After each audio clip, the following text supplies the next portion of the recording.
Well, this is our fourth take on the video today. We're on our way into Northfield. Hopefully I'm a little late for training because it rained all morning. We have 5 to put in the race bike, the 2 that were canceled yesterday, which was a little problematic because they're Lasix horses. You just can't give them Lasix again today.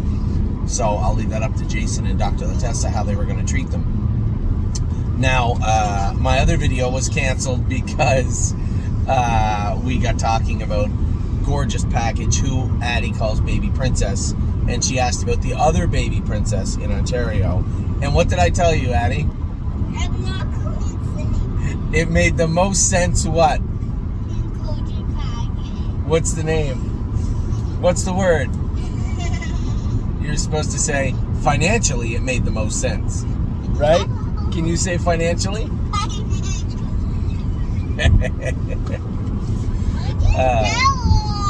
You know why? Because financially it made the most sense. That's why. I don't want to know. Oh, you stop. You got one Baby Princess left.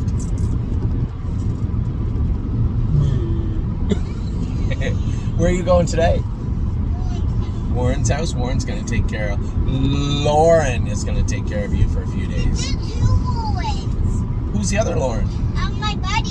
You have a buddy named Lauren? Yeah. So you have 2 buddies named Lauren.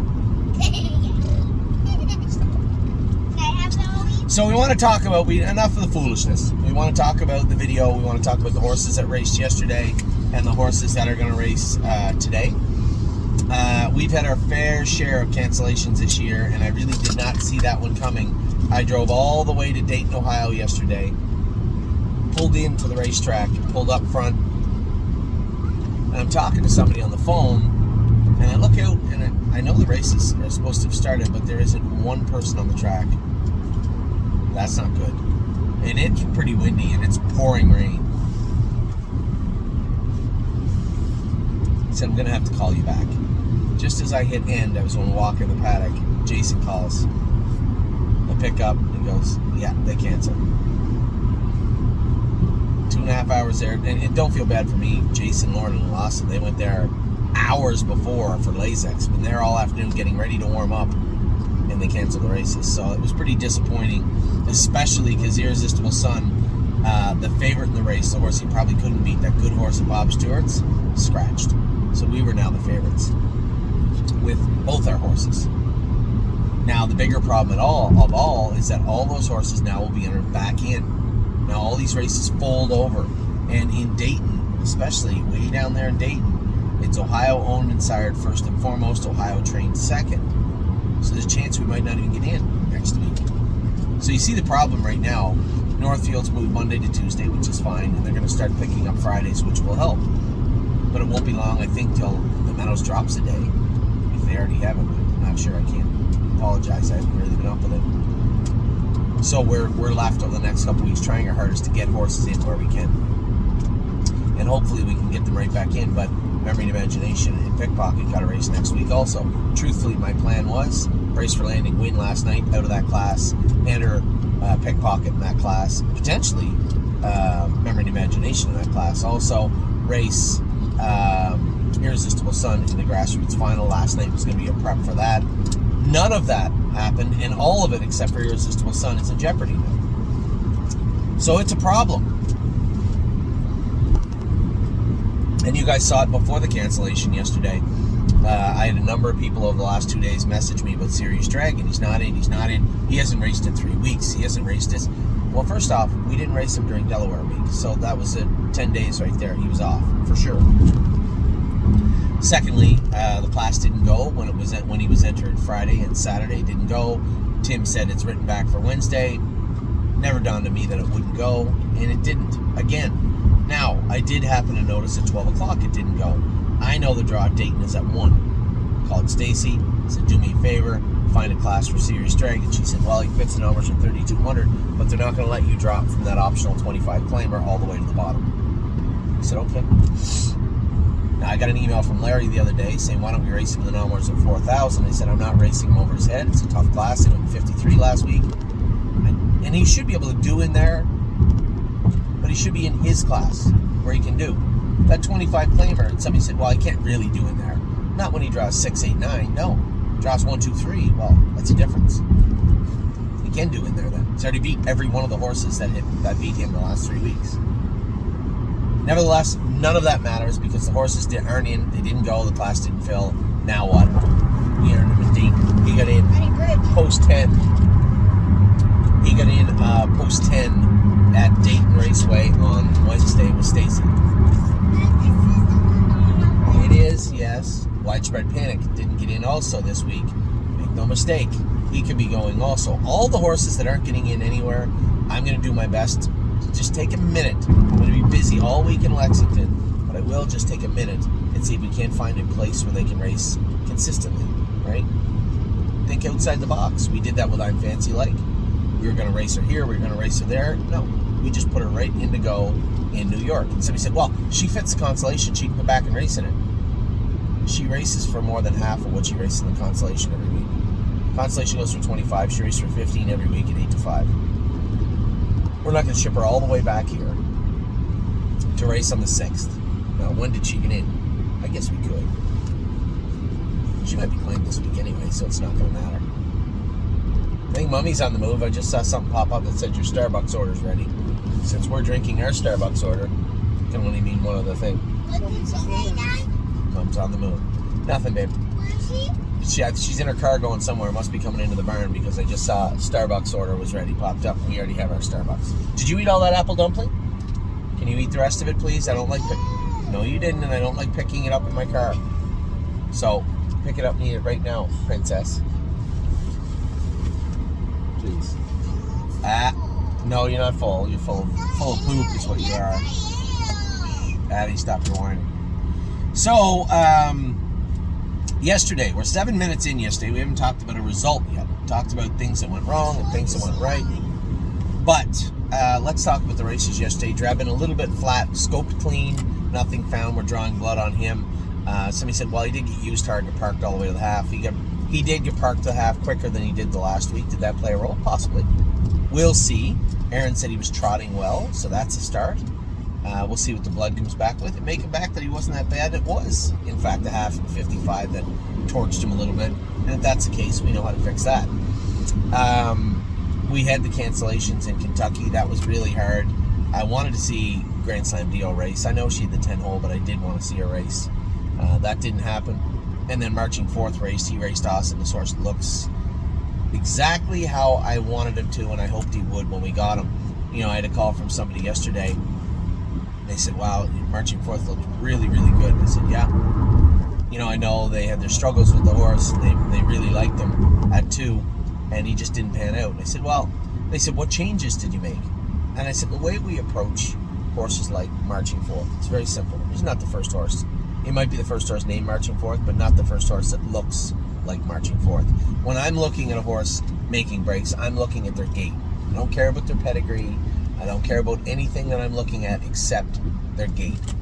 And quite frankly, there isn't very many gaits of trotters that I haven't seen before, both up close from sitting behind them and on video.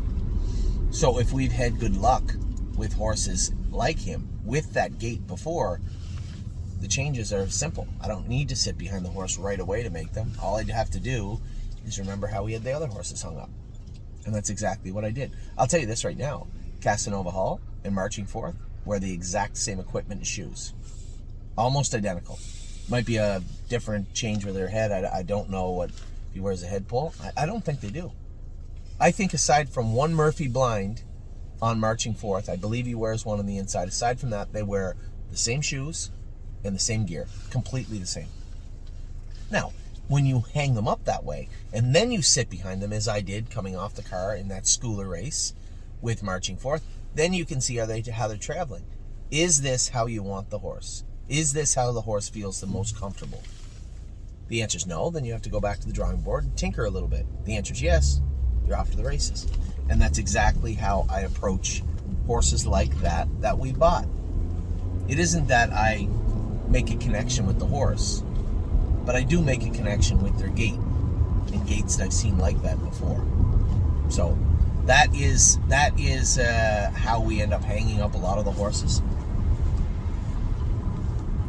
It's trial and error, and the foundation work of all of those may date back years. 2, 3, 4, 5, 6, 7, 8. 10 years. I don't have a great memory. I might mix up your name once in a while when we meet. My father was the same way. But I can tell you every piece of equipment, most every horse I've had wars and wore. I don't know why.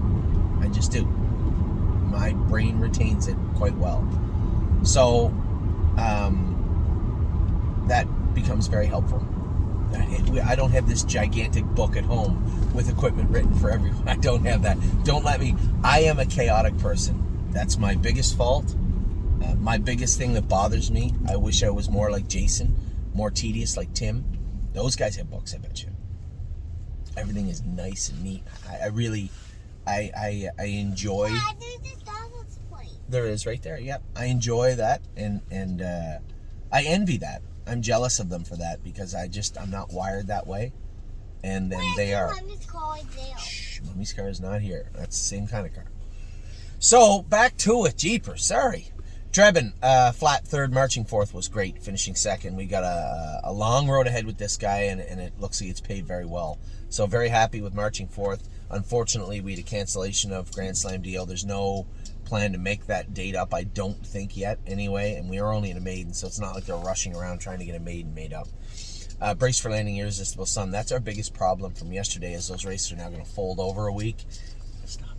And they are going to have Ohio owned and sired first and foremost.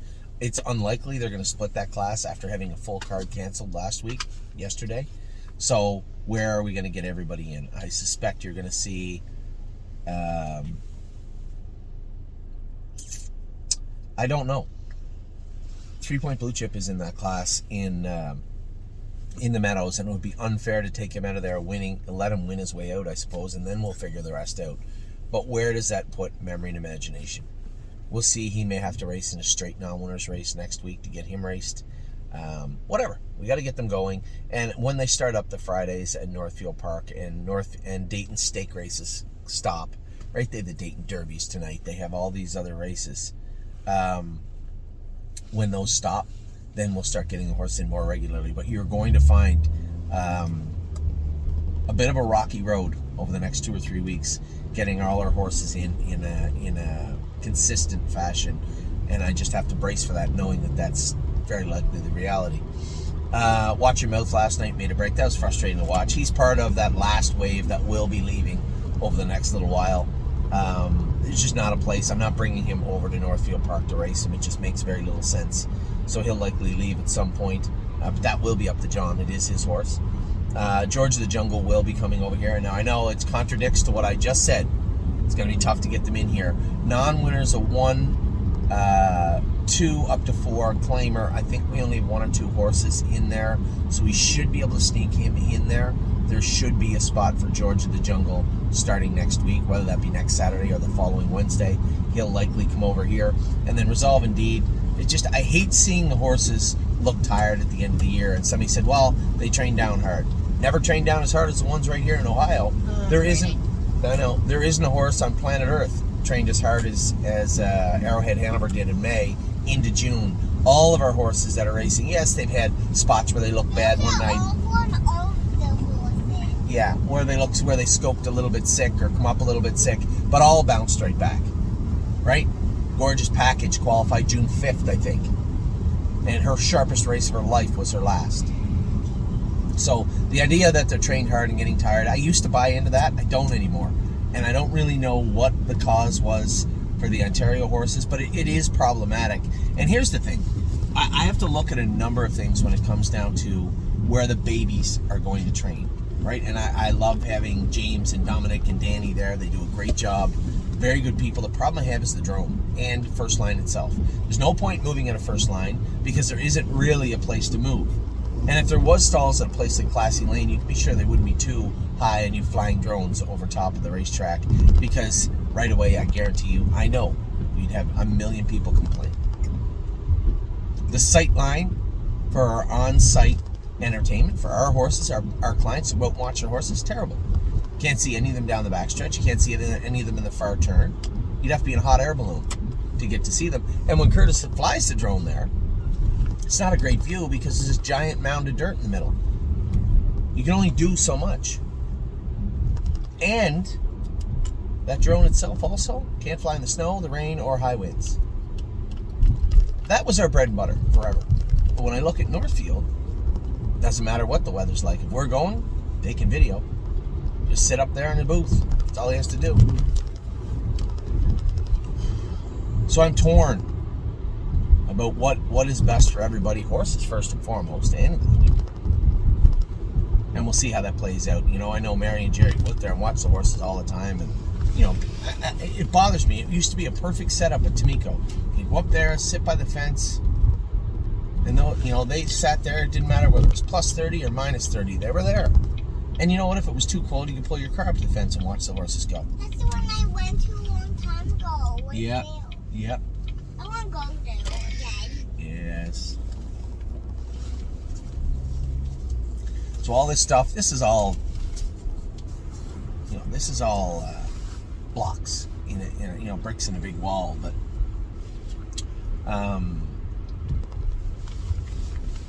this is the stuff that rattles around in my head. So aside from that, Resolve Indeed, I assume she was a little bit sick last night. Did we scope her? No, I'm not going to waste anybody's money. Doesn't matter. She's going to the field immediately. So you know, Kirby said, "Do you want her scoped?" I said, "No, not really." Good. You got your ID? Yeah, I got it. Got to set a good example for the youngsters. Absolutely. Thank you. Thank you. You can see how he wouldn't know me. I've only been through here 7,000 times. Anyway, so that was yesterday, and I was happy with the way it started out. Greatly disappointed with the vast majority of the middle. George of the Jungle, I didn't even say made a break. When does he ever make a break? Made a break. Rough coming off the car, made a break in the first turn. That is not him. Also, Dominic said Sylvain really didn't have anything to say. He said he just put a step in and rolled off. He didn't put one in, he put two in, because he got rough coming off the car also. Anyway, none of that matters. We'll try and resolve that over here, whether it be Northfield, Dayton, or the Meadows. We have three options to race our horses at right now and plan on utilizing them. And quite frankly, if he's going to get around a half really good, I know I'll give everybody lots of warning if we do this, but I know nobody wants to hear the Y word. But he could go to Yonkers, where there's a lot of money on the line, and Dominic says he gets around a half is good or better than he gets around a 7/8. So it's worth thinking about. I'll plant that seed in the back of your brain. But as of right now, he's shipping into Ohio, and you're not going to see him anywhere near New York for quite a while. So that was yesterday. Today, big day on today. I'm obviously concerned about the weather. Arson is racing today in the Bluegrass. Supposed to. Gaslight Hall is supposed to race in a prep race coming up for Corbin. Time is on my side races today with Aaron at the Meadows. I'm at none of those. One sec, sweetheart. I'm at none of those. I'm heading to Dayton with Amy, and we are going to race Gorgeous Package, whose name is Baby Princess. and Aunt Lily. Here tonight we have Lovers Play and Chevron's Bypass. Baby Princess in Macedonia. No, this is actually Northfield Park. She doesn't live in Macedonia. We used to live in Macedonia. Where do we live now? Do you know? Do you remember? Brunswick. Oh my God, you're smart. You're such a turkey. So, Lovers Play and Aunt Lily race tonight. Excited about them. Oh, well, I am excited about Lovers Play, but she got the 8-hole. It's going to be less excitement out of the 8-hole. Don't, you turkey. Just wait a sec. I'm finishing my video. Aunt Lily, Gorgeous Package, should have a good night there. Chevron's Bypass, excited to see what she's going to do. And then, obviously, what a way to end the night. $250,000 race. Tactical Mounds is going to race now. She did draw bad. Stop that.